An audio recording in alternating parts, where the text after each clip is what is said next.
Hey guys, welcome back to the channel. Today I plan on discussing the screen that I have installed in my car.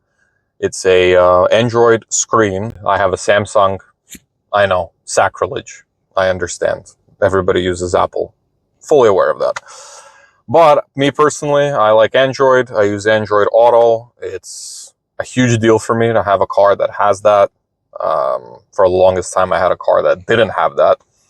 And it was kind of difficult to try and figure out different phone mounts, different accessories to make it as usable as possible.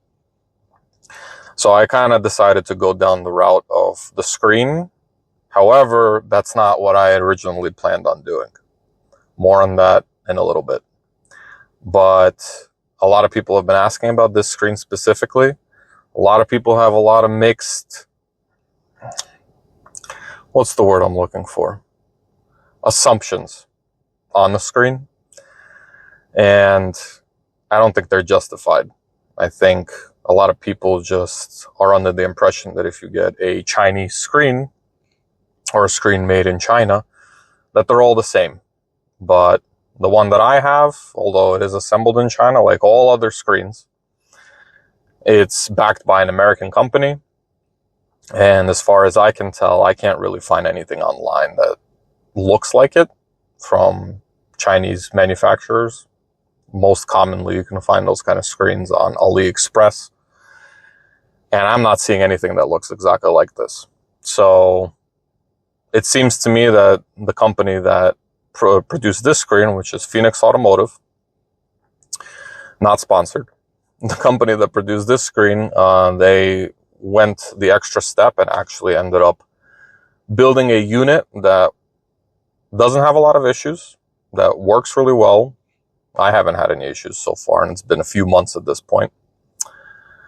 And overall, I'm pretty happy. But let's get into the video. I'll explain more about it. I'll show what it looks like, how it works, and all of the different features and functions of it, and kind of discuss more on the things that really need to be addressed. So let's address first and foremost why I decided to get this screen. Originally, when I bought this car, this was at this point 8 months ago. From the very first day when I got into the car, I started it up and went for a test drive. And within another 2 startups, I saw some glitches happening with the screen. This is very common on this platform, unfortunately, with the older infotainment system. And when that happened, I was weary right away, and I spoke with the dealership and I told them, if there's an issue with the screen, I'd like to know if I'd be covered. They flat out told me they're not going to cover it. They're only going to cover if there's some kind of serious issue with the engine or the driveline in some case, something mechanical essentially that kind of would incur a lot of cost to fix. So they said they're not liable for the screen, but when I talked to them, I told them, listen, that's the thing that's really weighing on me, and I know these cars have an issue with the screen. So in the event that it does go bad, I'd like to see if we can come to some kind of arrangement where we could at least deduct the price off the car of what it would cost me to replace the screen. So that factored into the cost of the car, the fact that the screen was acting up, and they saw that the screen was acting up, and they tried to fix it, and they weren't able to fix it because the problem is in the internal computer of the screen.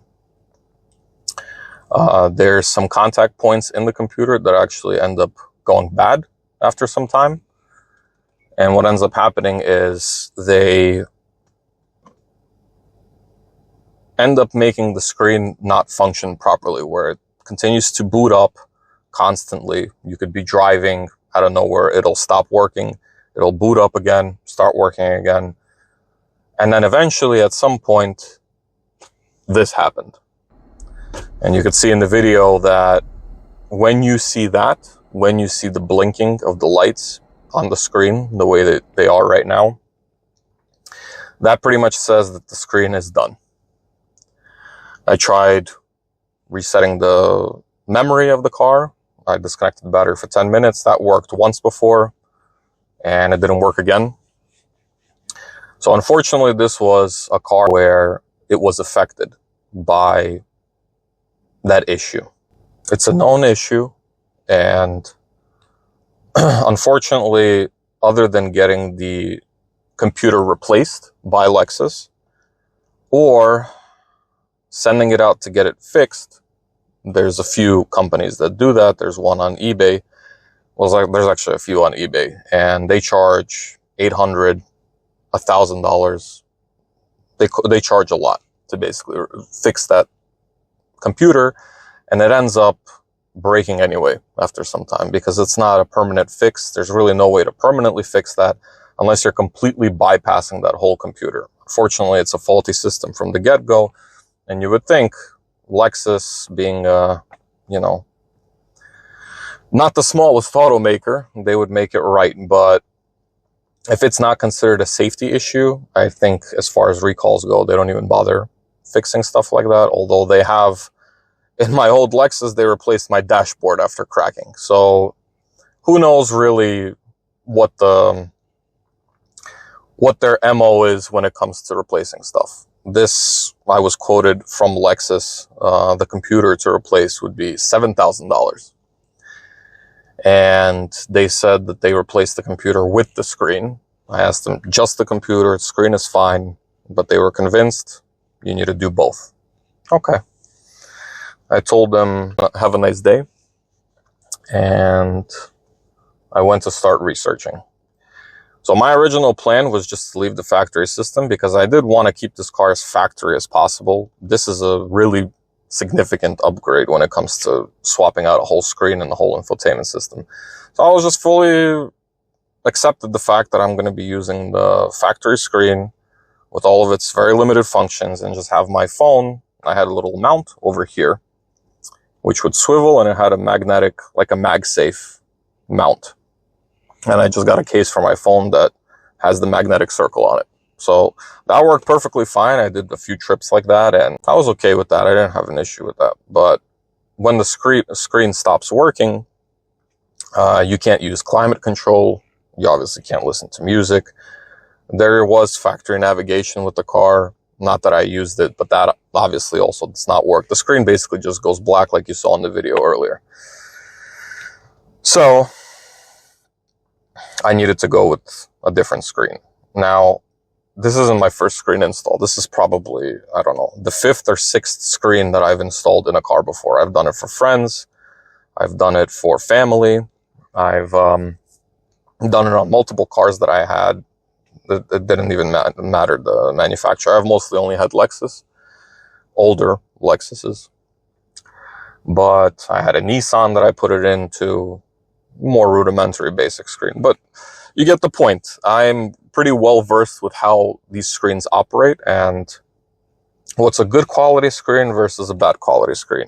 And because of that, I really knew what to look out for when I was looking for a screen for this car, because I did not want to get something cheap. I did not want to get something that made the car feel cheap. That was the main thing. I wanted something that I would get and be happy with for years to come. Now, the people who are familiar with this platform, I'm just going to go and address this right away. They will say, well, then why did you get this big screen that doesn't look factory when you could have gotten a Hamilton screen? For those of you who aren't familiar, a Hamilton screen is basically an identical replica of the factory navigation system and infotainment system that came in these cars starting from the year 2022 to the year 24. And everybody's going to say, you're an idiot for getting this screen.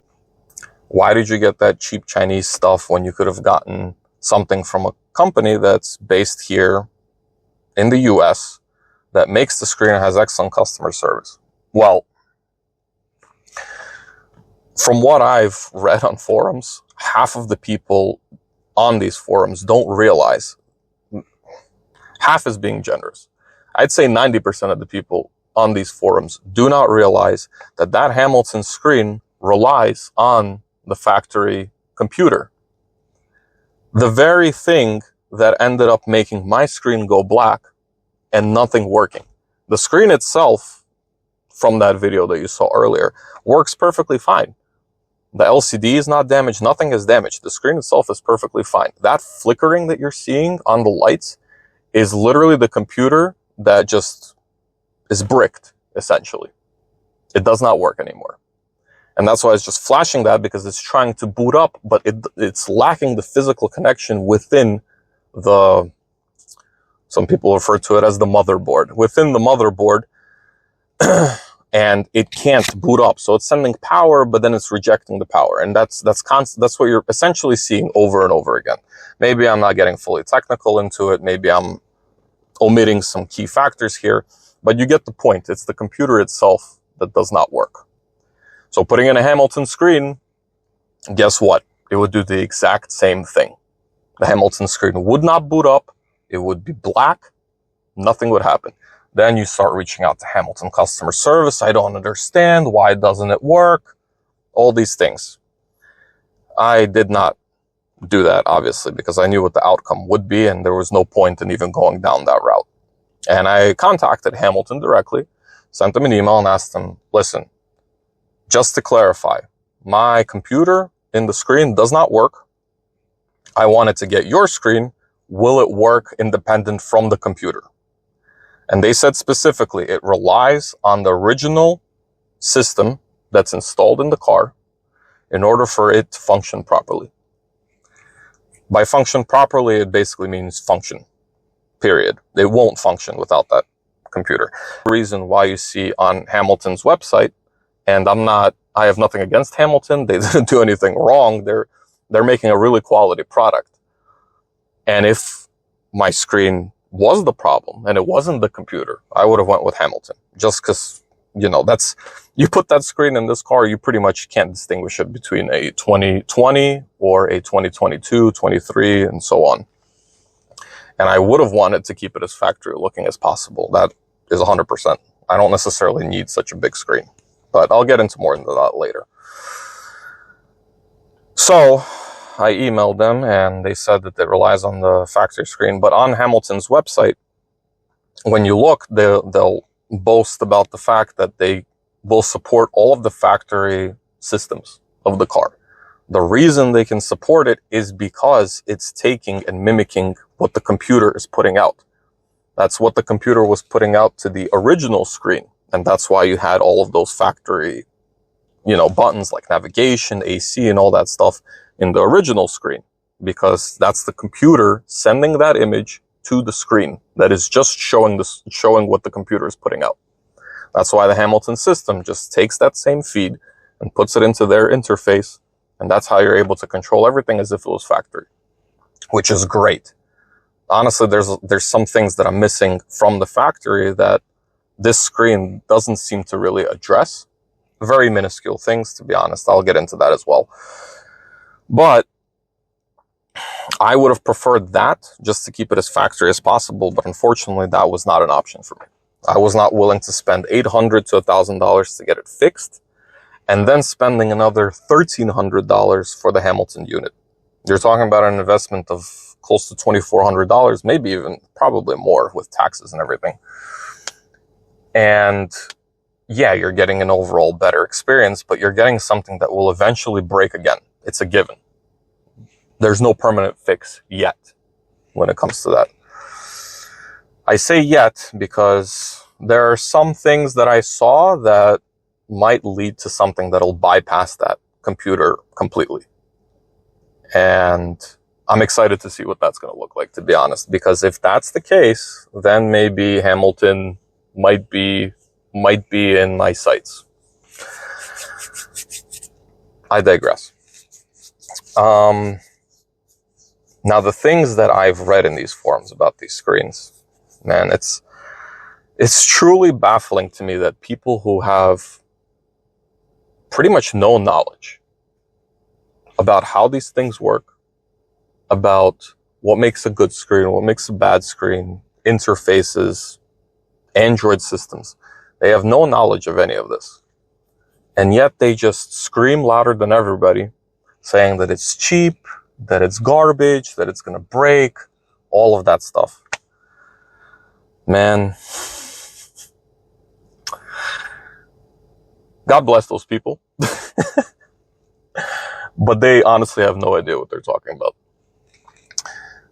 There are screens out there that 100% break. They're cheap. They're just nonsense and they don't work.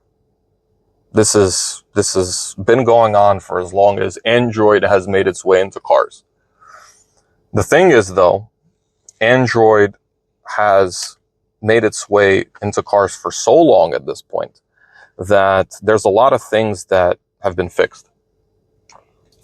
A lot of these screen companies, they kept getting these screens returned to them, and nobody wanted to get their products because the reviews were atrocious. So you can't run a business like that. I mean, you could only like pump and dump, for lack of a better word, so much until people just completely bash your company and you're left with no sales.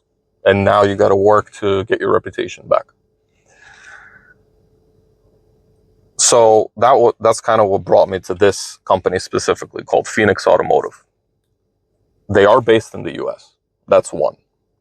And I know what people are already going to say in the comments. Yeah, they're based in the US. They're buying these units from China, reselling them, and making a profit. That absolutely does happen.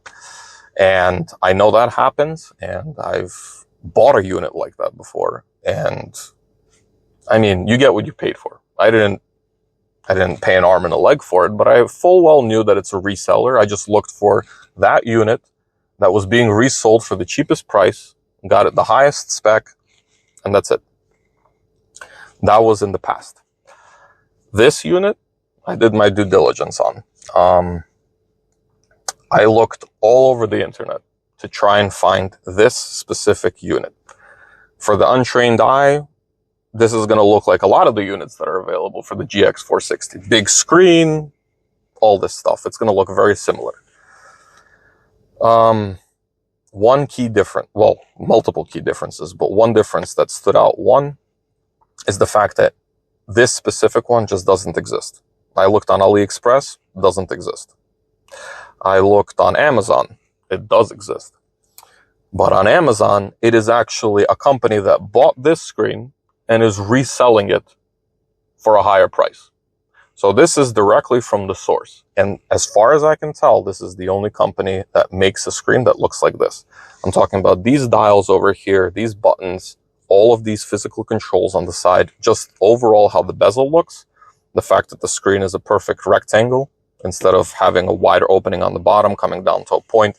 If you start looking through the screens on AliExpress and on Amazon, you will start to see a big difference. Take a screenshot of this on Phoenix Automotive, put it side by side with any screen that you find on AliExpress, you won't find a match. Doesn't exist. The reason I say this is because those resellers, they buy the screens off of AliExpress or Wish or whatever, some kind of website that sells a lot of lower cost goods. And they basically buy it from there. They wait the month or however long it takes for them to get the screen, and then they resell it for $100, $200 on top. The exact same screen. To the point where the pictures from AliExpress or from the company that produces the screen are copied straight over, and they're like, buy our screen for this much money and you'll get free shipping and all that stuff. Great. They're literally just scamming. And when you get a screen that originally cost $200 and it's like this, I mean, you get what you paid for. You're getting a screen that costs nothing, basically. Costs whatever it costs to actually build it, or maybe the Chinese company that built it, maybe made like $100, $150 on it, whatever. But put it together with just absolutely horrible, weak components that just don't work. So they do that, and then there's a company that buys them, and then they resell them for $200 on top. Everybody's making a profit, but you end up with a product that you paid $500 for, which literally is worth $50. What they put into it, how they built it, the quality of everything, it's worth $50 tops. And then you get all those people who are like, I had a screen just like that. I had the exact same screen and it's broke on me. After a year I used it, it broke. Well, count your lucky stars that you got a year out of it. Because I'm surprised the screen that's assembled with just absolutely the worst components you could find. I'm obviously not naming any specific companies here, but assembled with the absolute worst components you can find, and you end up getting a horrible product. And you paid up the elbow for it, and you end up getting just nothing. You end up getting just something that doesn't work. So when I was looking, I specifically went and looked on specific sites that produce screens. And I stumbled upon Phoenix Automotive. I looked at their stuff, looked at their reviews. The reviews are good. And proceeded to get the highest spec for the screen that was available. This is 256 gigs with 12 gigs of RAM. My reasoning for that, same as how this car was engineered. It has a understressed V8 under the hood, which when you're driving on the highway, most of the time, you're well below 2,000 RPMs. And you're just coasting along. And it's smooth, and it's relaxed, and because of that, it's reliable. It is the same concept with screens, in my personal opinion. You get something that's overpowered for what it's supposed to do, and you won't have any problems. You get something that's not the cheapest thing out there. You get something that's built better, and you end up getting a product that's better, which seems very logical, but it seems to me that a lot of people on the internet are missing that crucial point there. That not all of these screens, even though they look similar, not all of these screens are made the same way. I also got a warranty on the screen. It cost me $50, but it's going to last 3 years. Overall, everything that I paid for the screen, I also waited for the discount to come. I got it. I don't remember. I got the screen in September. I don't remember what their sale was. Maybe it was Labor Day or something. I don't remember exactly what it was.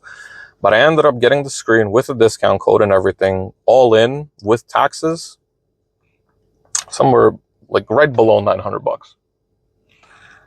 Now, if you remember earlier, I said I'd have to get the computer fixed, and if I wanted the Hamilton unit, that would cost me $2,500.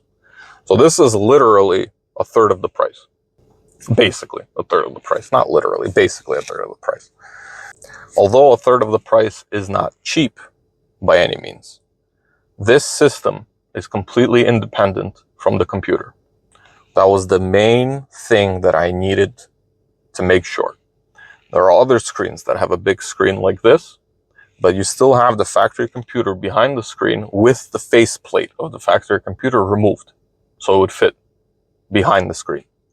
That was not going to fly, obviously, because again, you would have just a blinking black screen, which wouldn't be doing anything. No functions, no nothing. Waste of money, obviously, in that case. So I found one that works completely independently from the screen, and I found one that was assembled the best way possible, with good reviews and everything. I did my homework. I spent a lot of time looking for one, and this was the one that I landed on. And there are a few other people who I've seen get this screen, no issues. Everybody's happy with them. Now, I've had it since September. Right now, it's February, so coming close to half a year. In that time, not a single issue, not a single glitch, not a single problem, nothing. The interface is a little choppy. Yeah, it has like weird controls here and there that aren't very intuitive. Mostly in the settings, not really in a daily use kind of thing. But once you get the settings right, you're pretty much good to go. Not a single issue, not a single hiccup, not a single glitch. Partially because it's assembled well. Another reason is the fact that it has more RAM than I think my laptop does. That's a lie. My laptop has 16 gigs of RAM. This has 12, but you get my point. It's for what it does, just basic functions and Android Auto. It's way understressed, and that's going to translate to a longer use case for this screen without any issues, which is what I wanted to do. One more thing that these screens are famous for, having error messages on the dash. I don't know if you guys can see from your angle, but I'm pretty sure you can see. Not a single error message. There's no airbag warning. There's no warnings on the dash. The only red light that you might be seeing over there is for my seatbelt. That's it. As far as the computer in the car is concerned, this is perfectly normal, just like the regular factory computer. Literally no difference. And I haven't had a single hiccup as I'm driving, you know, things moving around and stuff. Nothing really pops up saying like, you know, there's some kind of problem. So that's one thing that I know some people, you know, that's the number one thing. And that was something that I was concerned about. And I even emailed Phoenix directly. I'm like, am I going to have an airbag warning light? Do I have to jump 2 wires and put in a resistor to mimic the airbag light? Because essentially it's the airbag light that causes the airbag warning, because the circuit goes through the light and it's expecting a certain level of resistance coming from that light, which it's not getting, and it's flagging an airbag warning. That's literally all it is.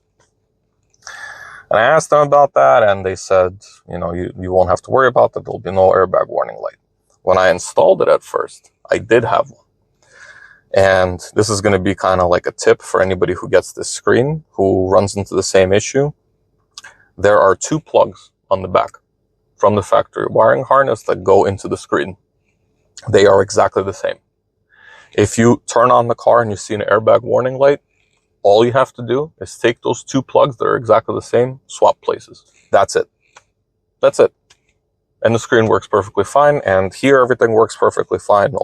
Everything is perfect. So that's kind of just like a tip for anybody. Install it themselves. So let's go into some of the features of the screen. One thing that you probably noticed from the very beginning of the video, these lights over here and these lights over here, from the difference in color between this and this. Unfortunately, I don't know what it is in my camera that's doing that, but in reality, these are the exact same color. These are blue on the camera and these are pink on the camera. To the human eye, both of them are the exact same color. This is white with a bluish tint. This is white with a bluish tint. There is a setting in here where you can adjust whatever color you want. You can make them red, you can make them blue, green. It's an RGB spectrum, which you just set on a scale, I think, of 50 on red, green, and blue, or even 250. I don't remember exactly what it was. So basically what you do is you just align that spectrum so that you make the color white. It takes a little bit of effort, but once you get it, it matches perfectly fine with the buttons here. If we're talking about the buttons and the colors and the functions, one thing that kind of stood out to me when I was looking at these screens, the font. Having the font like this, it probably doesn't come up on the camera very well, but having the font that's here match the font that's over here on the steering wheel where it says mode, and then this font, it's pretty much the same font.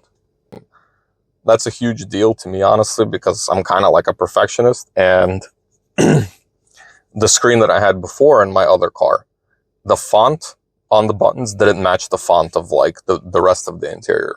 And that bothered me like crazy. Also, the light that those buttons were emitting in my old screen was much dimmer than the factory buttons. So that was driving me up the wall. But here, they're the same.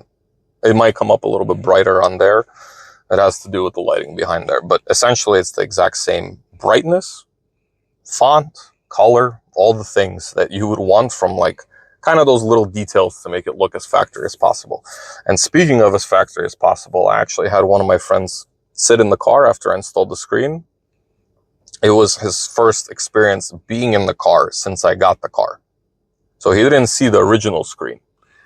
And when he sat inside, I was just waiting for him to say something like, oh, you know, this screen is like crazy. Where did you get it? Or something like that. And at the end of the day, like after driving around all day, I'm like, you know, what do you think of the screen? He was like, what do you mean? I'm like, well, I installed the screen so they'll like have a bigger screen in Android Auto. He was like, oh, I thought that was just how it came. He doesn't know a lot about cars, but to the untrained eye, this looks factory. And to the people who are going to say, you know, this isn't factory, this is crazy for Lexus to have such a big screen in the middle, for a car to have such a big screen. Look at some of the American auto manufacturers. Specifically, like just recently, I saw a Dodge Ram pickup truck. Its screen was exactly the same as this. That's a new car, basically. This looks like a new car, so you see a big screen like this, it's not out of the realm of possibility. So, you know, seeing something like this, you're like, okay, that's pretty normal nowadays as far as car screens go, and they are getting bigger and bigger. Subaru, even if we talk about Japanese manufacturers, they also have a really big screen in the middle. So it's not out of the realm of reality.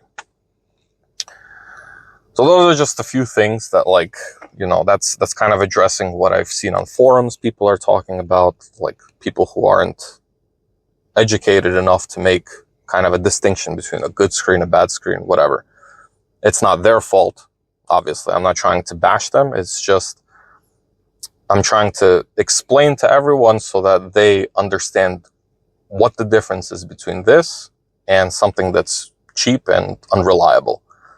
This so far has been working great. I'm just going to flat out say it. You might notice for this whole video, I've had this screen up. This is fully customizable. So originally when you get the screen, you get like this little red car. I believe it's a Dacia. For people who live in the US, Dacia is a, let's just say kind of like a low-end car manufacturer. I believe they're based on, maybe it's Renault, a French car manufacturer. I don't remember exactly because we don't have them here. But that's just kind of like the factory inlaid car that the screen has, because it does use the same interface across multiple platforms. And I'm going to touch more on that in a little bit. But you get that and some kind of just generic background. You can change the background. You can change whatever the center picture is. You literally just press and hold, and you have all these options. I had my car up, well, not my car, but an image that I found online, and I was able to put that, and then you could use different backgrounds. Here we have a forest, we have, you know, red carbon fiber. So if you want to change the logo, there you go. You got your logo, you plop that in, and then you see it on the home screen. I just wanted to keep it as classy and as simple as possible. Right now it's winter here, so I went with the winter theme. When it's going to be summer or spring, I could change the theme again. No big deal. So before you could change the theme, there are cables that come with this head unit that plug into the back that come out to a USB port. I personally routed those cables behind the screen and over there to the passenger air vent. Reason being is I want it to still be accessible. And yeah, it requires a little bit of disassembly where I'd have to remove this passenger side soft kind of like leather trim on the dashboard, and then also the hard plastic trim with the air vent above that. Once I remove that, I'm able to put my hand where the air vent is, and over there I have those cables kind of zip tied off to the side, and I could literally plug in a USB over there, and that goes directly to the screen. When you plug in that USB, you can copy those images that you loaded onto the USB, logos, cars, whatever you want it to be, really. And then you would go into the cars, into the apps over here. It's kind of hard to see on your end. This isn't like the logos up here. You have navigation, which I don't use, radio, music, apps, car settings, and settings. The reason you don't see it is because it mimics whatever the background is, and it like makes the icons whatever it thinks fits the most with the background and whatever is on the screen. So these will change depending on what color background you have. If you have a black background, these will be bright white. If you have a black and red background, it'll make different changes. So actually, to show what that kind of looks like, so you would go into the apps and you have gallery. And this is after you've already went through the whole setup of moving over all the pictures that you wanted to move. And they're already in here. So you select the picture itself from all the pictures that you have here. For example, this. And you have this option right here, one button, you hit that and it says, do you want to set this as wallpaper? You hit yes. Give it a second and the wallpaper changes. So now when you're going back to the home screen, you can now see all these icons on the top. You can see this stands out a little more. And that's pretty much, it's as easy as that. Once you have the images loaded up, and they come with instructions, I followed the instructions in the instruction booklet exactly, and I was able to do this first try, no issues at all. It's not difficult to do this at all if you have any computer experience. The difficult part, and this is kind of going to be a tidbit for you guys, again, if you're interested in doing this yourself, I just went with the Lexus logo because you need to have something here in the middle. That's kind of like this kind of a negative thing. The only one of the only negative things that I could find with this unit. You need to have something here. It needs to be either a car or something else, some kind of picture. I tried even putting in I took an image, I removed the background, and then I removed the image itself in the image. So I basically had just like a blank image, so to speak. And I tried to put that in and it wouldn't let me. So you have to have something there. I had my car had the GX 460, a white one, for a long time over here. It kind of looked tacky because it's kind of just a car, like in this setting, for example, like a car levitating on the same level as trees. Meanwhile, you have a road down here. It just looked weird. It looked tacky. So I just went with the most basic, nice looking Lexus font, and I just put that on the screen just so it looks nice. That's pretty much it. But a lot of the images that you'll find, they'll have a background. You need one that has no background. So it's going to look like there's kind of like a checkered pattern behind this image. And you could find these images online. It'll say specifically no background. Or if you have a photo editor, a lot of times you could just remove the background and it'll keep whatever the item itself is. And then if you import that, then you put this in and it looks good with the trees and everything behind the logo. Otherwise, you would have a square of whatever the size picture this is with the Lexus logo, and then you would just have a white square all around it. It'll look ugly. That's something that I played around with, and I'm just saving you guys the time doing it yourself. That's kind of like the workaround. So I guess I'll just leave this on for now. I could change it back later. As far as the functions go, I mean, you have apps here. I don't really use any of these apps, to be honest. There's a bunch of different stuff that you could do. There's a recorder here. There's file managers for the photos and stuff that you'd want to put in. You could also upload a video on here or a movie. It's 256 gigs of storage. So I could upload a movie. The only thing is I can't really watch that movie if I want to use Android Auto. I tried splitting the screen with having Android Auto on top and having the movie on the bottom. For obvious reasons, it doesn't let you do that because they're concerned that that can potentially cause an accident because it's illegal. You're not supposed to be watching something while you're driving for that reason, because it's not safe. You have your equalizer, you have even the Google Play stores on here. I personally haven't felt the need to do any of this because all I really wanted was Android Auto and for my music to be in the car and to have a nice map. So, Android Auto. You have this button here that says app. You guys can't see it, but it just says app. And originally I had it where you sit in the car, it automatically boots up Android Auto, and it should start up right away. The problem with this screen is it retains memory. So say, for example, right now there's the little Bluetooth icon in the top left corner. If I were to shut down the car now, the screen will remember up until the last moment when it loses power that Bluetooth was connected. So then when you start up the car again, the next time, and it boots up, for that split second until the Bluetooth realizes that it's no longer connected, it'll actually be able to, in that time, start up Android Auto.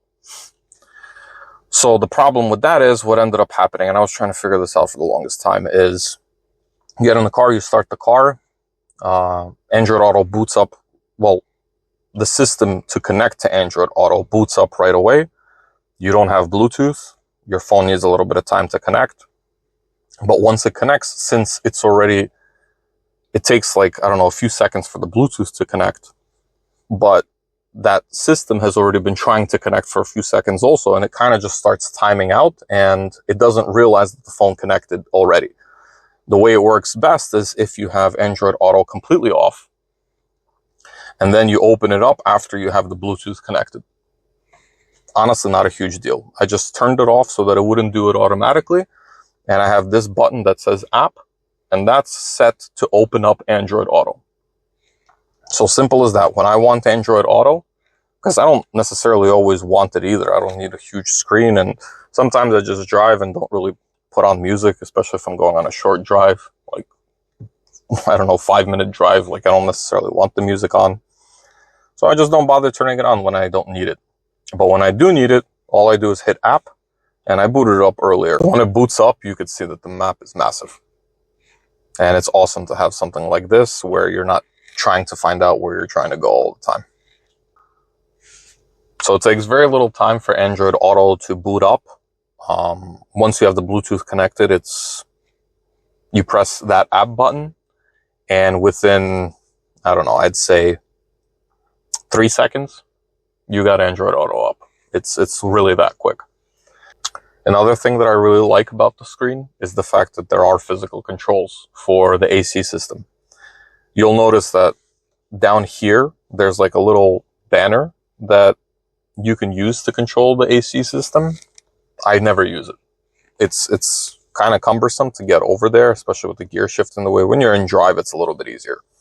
But there's really no reason to use it when you have all of the functions that you would ever need here. So usually I just have it set on auto. Right now the temperature is set to 74 in the car. If I want to bring it down, I literally just tap away over here. I could set it to low. I'm actually going to turn off auto. So I could set it to whatever I want. If I want to change the airflow, you could see the little, well, you guys probably can't see, but there's a little guide down here that shows the direction of the airflow. I have a little button here. I press it, and it cycles through all the different airflows. So right now it's body and feet. Press it again, that's just feet. That's just body.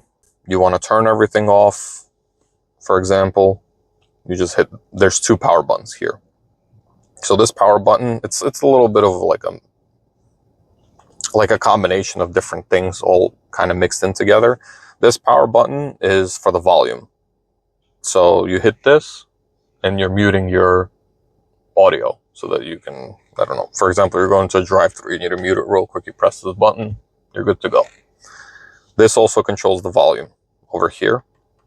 You guys probably can't see, but down here, there's the volume level display over here. You could also control it through the screen over here as well. No reason to. I could also control it from the steering wheel. Also, multiple options to do the same thing. This over here, this dial, when you twist it, this actually increases the airflow. So instead of having to tap away if you want more airflow, you just twist this, and that's it. And then you have a power button here. You press this power button, that turns off the AC. So you have physical controls for basically everything. You need to quickly turn on the defroster. You have this defroster setting. You press that, it'll blast the windshield so that it clears it up right away. The rear defroster on the rear window, you have a button here for recirculating air in the car. That's this button. This is to turn on and off the AC compressor. And then, of course, you have fan controls here. If you want to increase the fan speed, decrease the fan speed. This is nicer for the passenger. They can rotate it, and, you know, if they want less air, they can just twist it down. For me, I'd have to press the buttons, or I could, it's all within reach. I'm pretty much sitting where I usually sit when I drive, and I could just twist that as well. So as far as physical controls go, there's really nothing else that you can possibly need from a system. Like, it all works very well, and it all works quick. Like you see, I'm making any kind of inputs and it reacts instantly. The byproduct of there being multiple cars that use the same interface or the same system is some cars come with heated or cooled seats that are controlled through the screen and don't have a physical button like this car does, where you have the heated seat on this dial and the cooled seat. So because of that, you do have options to turn on heated and cooled seat. They obviously don't do anything. It's just kind of there. It's very small. You wouldn't even notice it unless you really look for it. So it's really not that big of a deal. I don't feel like it's a problem in any way. More settings for the car. When you go in here, this is going to be very familiar to a lot of Android users. This is essentially an Android screen, the Android interface and everything. One tidbit that I'll share with you guys is when you get the screen out of the box, you need to make some adjustments on the audio so that it comes out clear and so that you hear everything as well as possible. So basically what you can expect when you get it out of the box is when you're calling someone and you're talking to them on the phone, you're going to need to increase the volume so that you could hear them better. And that's, again, a byproduct of this system being used in multiple different cars, and whatever car it was originally set up with, most likely that's the settings that are by default best for that car. And because of that, it suffers a little bit for other cars. But once you get it set up properly, there's really no issues. So here in the sound settings, you'll have an option that says volume balance settings. You have this whole screen with different options. You have radio, auxiliary, TV, Bluetooth music, navigation, music, and Bluetooth phone. Okay?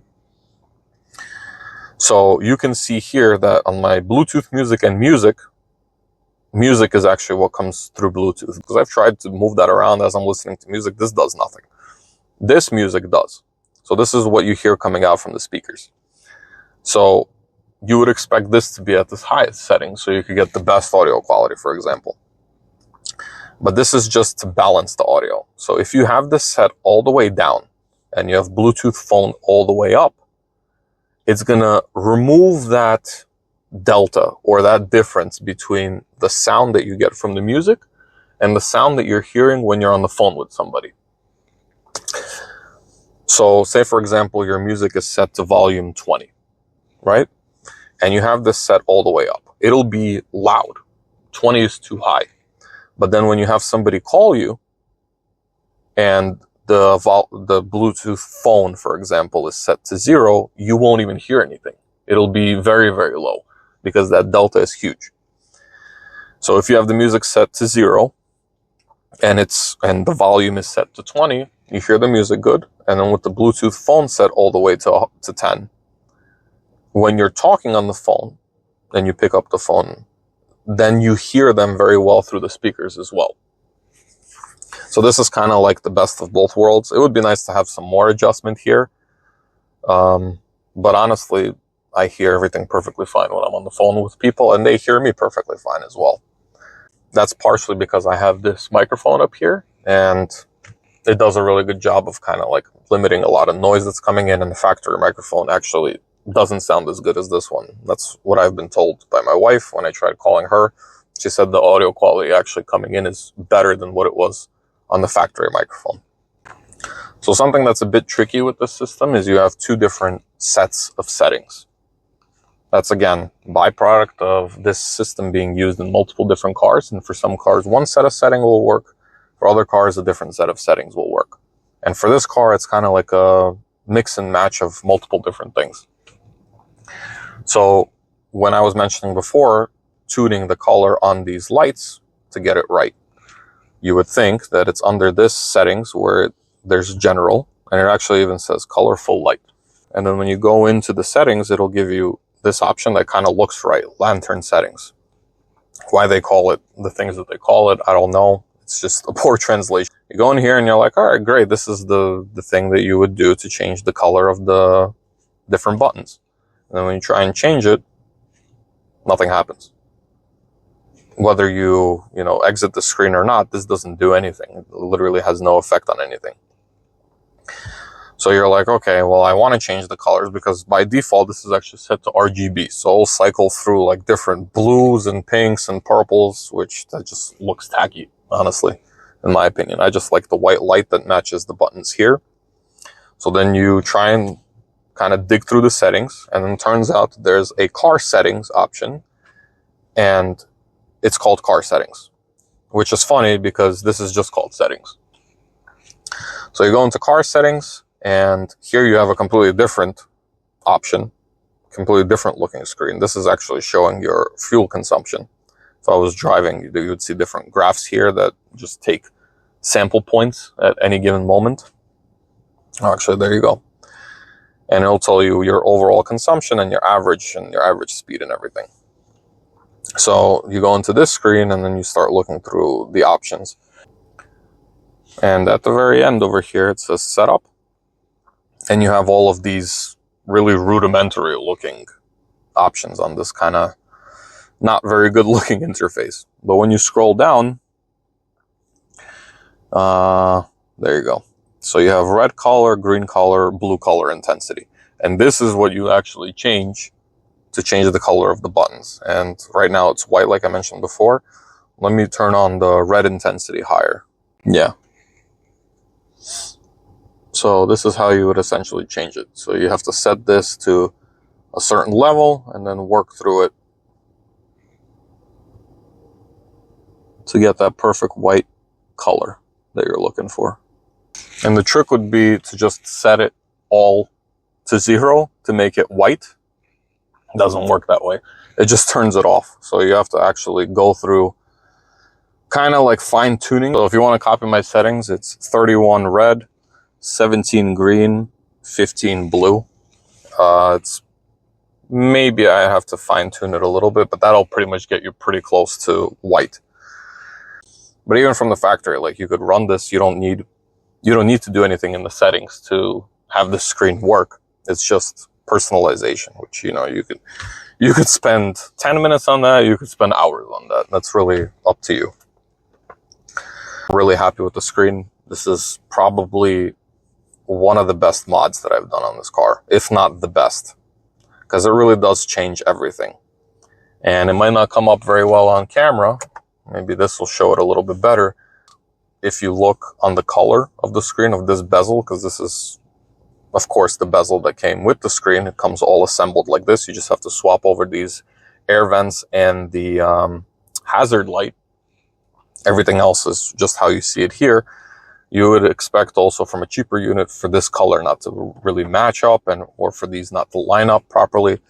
I didn't do anything with this screen. This is how it came. And the color match is pretty much spot on. If you really look at it, maybe you could see a bit of a difference, but it's pretty much spot on. It's not noticeable even in the daylight. And the way everything lines up, it just fits perfectly. Like there's really no issue as far as I can see. And it's like a factory fit and finish when it comes to it. And the buttons, I should have mentioned this earlier when I was pressing and cycling through the AC controls. The buttons are at the same quality, maybe even a little bit better than the factory. I know that's sacrilege to say, but it's got a good feedback, nice soft haptics. It feels like premium buttons. Obviously, they're not metal toggle switches. That's definitely going to feel much nicer, but that doesn't really come in this car to begin with. Compared to the original screen versus this, like even the original buttons on the screen, like sometimes you would hear them like plastic on plastic kind of like click. And here it's quiet. Like the whole time that I've been using it, it's nice and quiet. It's got good button travel. It feels solid. And like all of this just feels solid. I didn't do anything here. This is just installed and that's it. And it just feels solid. It doesn't move around. It doesn't rattle. It doesn't creak. It doesn't do anything. So overall, the system has been great. It's worked flawlessly. And I expect it to last a very long time. There's really been not a single hiccup, which with the cheaper systems, even within 6 months, you would start seeing some problems. They don't show up instantly. They gradually become worse and worse and worse up until the point that the system doesn't work anymore. Much like the factory one did. It was gradually getting worse and worse and worse, and eventually it just completely died. So if you guys are on the fence about getting something like this for your car, for the money, you really can't beat it. And I've loved using it, and I know you guys will love using it, and I hope this video kind of shed a lot of light on the things that people seem to have some kind of preconceived notions about these screens, that they're all bad, that they don't work well. And a lot of them don't, and that's why they get that bad rap. But this is honestly one of the good ones. I'm not sponsored by Phoenix. I didn't tell them I was making this video. This is just an honest review from somebody who owns the platform and has been using this screen for a long time and just been overall happy. And I just wanted to share that with you guys to see if you're going through the same issue where your screen isn't working like mine and you just need to have, even basic climate control functions, which is just not acceptable from Lexus, that you don't have climate control functions in a car that's 5 years old. I mean, in some cases, this happens even sooner with cars, and they don't do anything about it except for replace the screen and the computer with another screen and with another computer that's going to end up just breaking again, in another 5 years, and you just spent $7,000? It's just not acceptable. All right, guys, I'm just on a rant at this point. I hope you enjoyed the video. I hope you learned something. I hope this comes in handy when you're going on adventures. I plan on, maybe even downloading that Onyx app for off-roading through the Play Store. I haven't tried doing that yet, but I definitely will in the summer, and I'll definitely show you guys what that looks like. And overall, I hope you guys have a great day, and I'll see you out there.